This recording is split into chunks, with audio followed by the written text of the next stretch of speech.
Assalamualaikum warahmatullahi wabarakatuh. Perkenalkan, saya Hendra Irawan dengan NPM 2021535056. Di sini saya akan membuat video presentasi yang berjudul Prinsip-prinsip belajar dan implikasi dalam pembelajaran. Kita simak videonya. Prinsip-prinsip belajar dan implikasi dalam pembelajaran. A. Definisi prinsip. Prinsip adalah sesuatu yang dipegang sebagai panutan yang utama dan menjadi dasar dalam upaya pembelajaran, baik bagi siswa maupun bagi guru, dalam upaya mencapai hasil yang diinginkan agar proses belajar mengajar dapat belajar dengan baik antar pendidik dan peserta didik. B. Definisi belajar. Belajar adalah suatu proses perubahan perilaku dari kita yang tidak tahu apa-apa menjadi tahu. Belajar bukan suatu penguasaan latihan, melainkan perubahan kelakuan. Kegiatan belajar dapat dialami oleh orang yang sedang belajar dan juga diamati oleh orang lain. Dan untuk menghasilkan perubahan tingkah laku baik dalam pengetahuan, sikap, keterampilan, dan nilai sebagai hasil interaksinya dengan lingkungan untuk mencapai tujuan tertentu. C. Definisi prinsip belajar. Prinsip belajar adalah suatu hubungan yang terjadi antara peserta didik dengan pendidik agar siswa mendapat motivasi belajar yang berguna bagi dirinya sendiri. Yang D. Prinsip belajar yang terkait dengan proses belajar. Ada beberapa prinsip yang relatif berlaku umum yang dapat kita pakai sebagai dasar dalam upaya pembelajaran. Nah, berikut ini adalah contoh-contoh prinsipnya. Yang pertama, prinsip persiapan. Yang dimaksud dengan prinsip kesiapan yaitu proses yang dipengaruhi kesiapan siswa atau kondisi siswa yang memungkinkan ia dapat belajar. Selanjutnya, prinsip motivasi. Prinsip motivasi adalah suatu kondisi atau keadaan dari peserta didik untuk mengatur arah kegiatan dan memelihara kondisi tersebut. Selanjutnya, prinsip persepsi. Prinsip persepsi adalah interpretasi tentang situasi yang hidup dan dipengaruhi oleh perilaku individu itu sendiri. Setiap individu dapat melihat dunia dengan caranya sendiri yang berbeda dari yang lain. Keempat, prinsip tujuan. Prinsip tujuan adalah sasaran khusus yang hendak dicapai oleh suatu individu. Tujuan ini harus lebih jelas tergambar dalam pikiran dan dapat diterima oleh setiap peserta didik dalam proses pembelajaran itu terjadi. Selanjutnya, prinsip perbedaan individual. Proses pengajaran semestinya memperhatikan perbedaan individual dalam kelas dan dapat memberikan kemudahan pencapaian tujuan belajar setinggi-tingginya. Dan selanjutnya, prinsip transfer dan retensi. Belajar yang dapat dianggap bermanfaat bila seseorang itu dapat menyimpan dan menerapkan hasil belajar dalam situasi baru dan pada akhirnya dapat digunakan dalam situasi lain. Selanjutnya, prinsip belajar kognitif. Belajar kognitif mencakup asosiasi antar unsur, pembentukan konsep, penemuan masalah, dan keterampilan memecahkan masalah yang selanjutnya membentuk perilaku baru, berpikir, menalar, menilai, dan berimajinasi. Selanjutnya, prinsip belajar afektif. Belajar afektif mencakup beberapa unsur yaitu nilai emosi, dorongan, minat, dan sikap. Prinsip belajar evaluasi.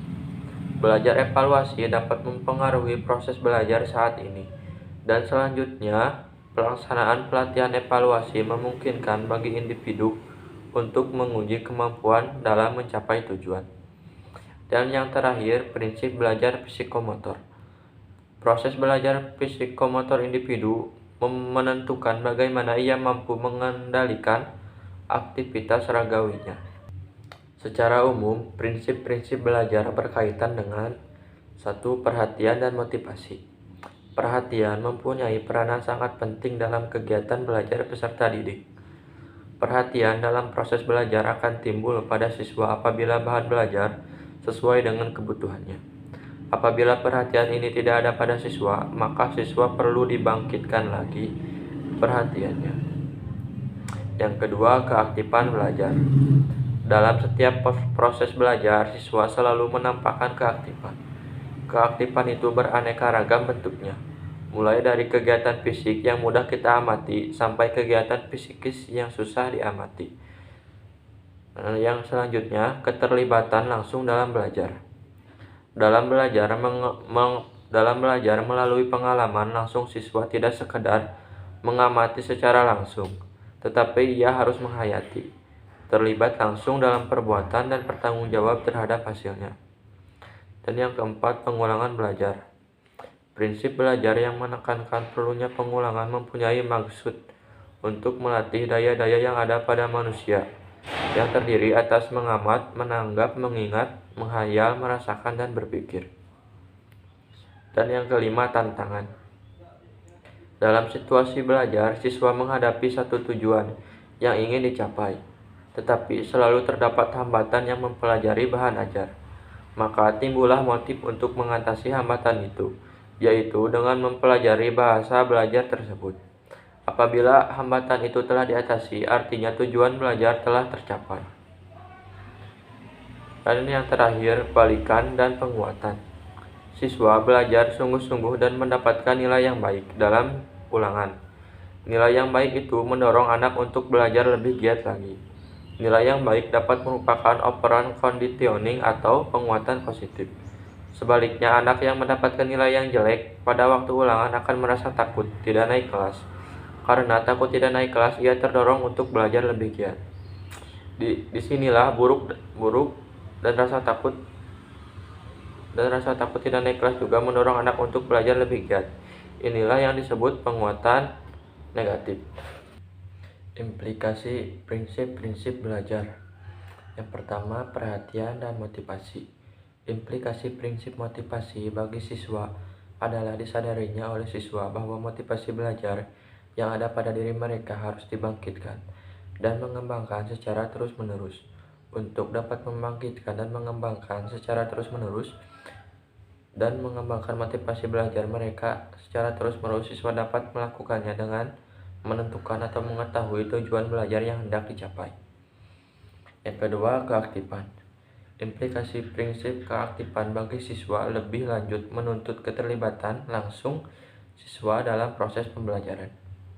Yang ketiga, keterlibatan langsung atau pengalaman. Implikasi prinsip ini dituntut pada para siswa agar tidak segan-segan mengerjakan segala tugas belajar yang diberikan kepada mereka. Dengan keterlibatan langsung ini secara logis akan menyebabkan mereka memperoleh pengalaman atau berpengalaman. Bentuk-bentuk perilaku yang merupakan implikasi prinsip keterlibatan langsung bagi siswa misalnya adalah siswa ikut dalam pembuatan lapangan bola voli, siswa melakukan reaksi kimia, siswa berdiskusi untuk membuat laporan, dan sebagainya. Dan yang keempat, pengulangan. Penguasaan secara penuh dari setiap langkah kemungkinan belajar secara keseluruhan lebih berarti. Dari pernyataan inilah pengulangan masih diperlukan merasa bosan dalam melakukan pengulangan.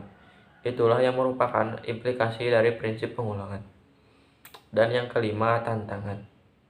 Implikasi prinsip tantangan bagi siswa adalah tuntutan dimilikinya kesadaran pada diri siswa akan adanya kebutuhan untuk selalu memperoleh, memproses, dan mengolah pesan.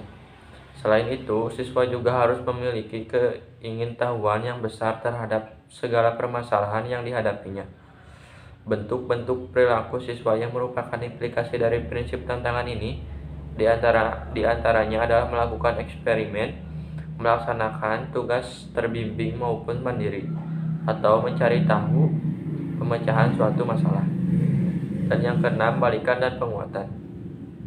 Siswa selalu membutuhkan suatu kepastian dari kegiatan yang dilakukan, apakah benar atau salah. Dengan demikian, siswa akan selalu memiliki pengetahuan tentang hasil, knowledge of result, yang sekaligus merupakan penguatan atau reinforce bagi penguatan bentuk-bentuk Perilaku siswa yang memungkinkannya diantaranya adalah segera mencocokkan jawaban dengan kunci jawaban. Dan yang ketujuh, prinsip individual.